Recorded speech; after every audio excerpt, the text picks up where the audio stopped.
Bonjour et bienvenue pour cette exploration des fondamentaux de la sécurité numérique. On a sous la main quelques fiches, des questions-réponses, bref, de quoi y voir plus clair. Notre but, c'est de décortiquer un peu ces concepts qu'on croise tous les jours, sans forcément toujours bien comprendre. On va essayer de faire simple, sans jargon technique trop lourd. On pourrait peut-être commencer par un truc qu'on voit tout le temps, le petit cadenas vert, là, dans le navigateur. C'est lié à HTTPS, n'est-ce pas? Exactement. HTTPS, c'est la version sécurisée de HTTP. En gros, ça utilise le chiffrement TLS ou SSL pour protéger ce qui circule entre votre navigateur et le site web. C'est vraiment la base pour la confidentialité des données. Et comme le rappellent les fiches, techniquement, ça passe par le port 443. Le HTTP classique, non sécurisé, c'est le port 80. C'est une distinction importante. D'accord. Donc ça chiffre la communication. Mais ça veut dire que le site est sûr à 100%? Ah non, attention. Ça garantit que personne ne peut facilement écouter ou modifier les données pendant qu'elles transitent. Mais ça ne dit rien sur la légitimité ou l'honnêteté du site lui-même. C'est une nuance clé. Très clair. Et pour les emails alors? On a SMIM dans nos notes? Oui, SMIM.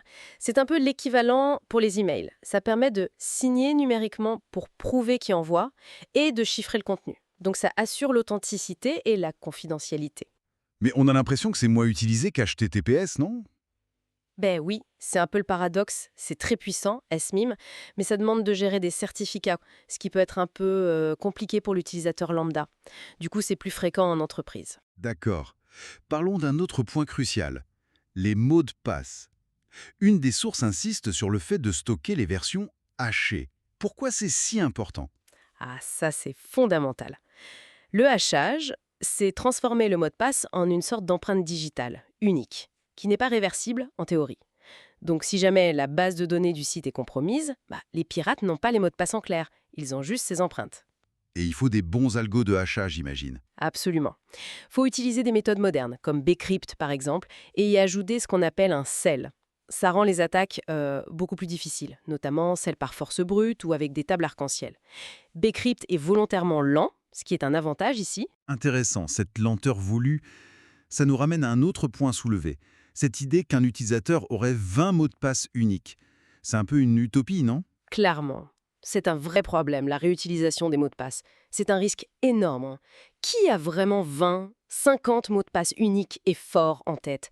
Personne ou presque. C'est pour ça qu'on recommande vraiment, vraiment d'utiliser un gestionnaire de mots de passe. C'est la solution la plus pratique pour avoir des mots de passe solides et différents partout sans s'arracher les cheveux. Logique. Passons maintenant au chiffrement à clé publique. La règle d'or qu'on nous martèle. On partage la clé publique, jamais la privée. Pourquoi cette distinction? C'est le cœur du système asymétrique. La clé publique, comme son nom l'indique, elle peut être partagée. Elle sert à chiffrer un message pour vous ou à vérifier votre signature. Mais seule votre clé privée, que vous gardez absolument secrète, peut déchiffrer ce message ou créer cette signature.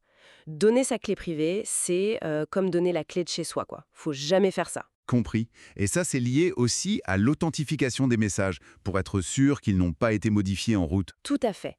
Assurer l'authentification, que ce soit via un Mac ou une signature numérique basée sur ces clés, ça garantit deux choses.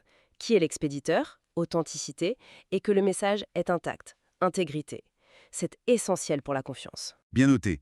Pour finir, nos sources évoquent aussi des outils comme SSH et les VPN pour sécuriser les connexions elles-mêmes. Oui, alors, SSH, Secure Shell, ça tourne sur le port 22 en général.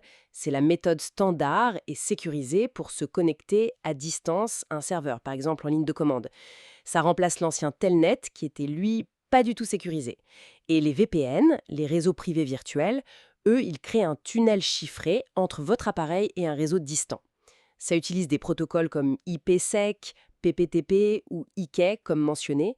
C'est super utile par exemple sur un Wi-Fi public dans un café pour protéger son trafic.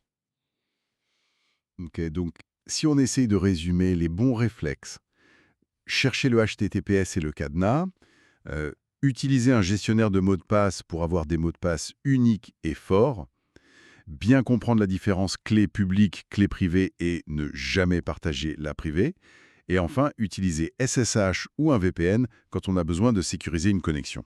Voilà, ce sont d'excellentes bases. Après, la vraie question qui demeure et que nos sources soulèvent un peu en filigrane, c'est comment on comble le fossé entre ces bonnes pratiques et ce que les gens font réellement au quotidien. On voit bien que la réutilisation des mots de passe, par exemple, c'est encore massif. Est-ce que la solution viendra uniquement de la technologie, genre l'authentification sans mot de passe qui se développe, ou est-ce qu'il faudra passer par beaucoup plus de pédagogie, de sensibilisation, ou sans doute un mélange des deux? C'est un peu la question pour l'avenir, pour améliorer vraiment la sécurité pour tout le monde. C'est une excellente question pour terminer cette discussion. Merci de nous avoir suivis pour cette exploration.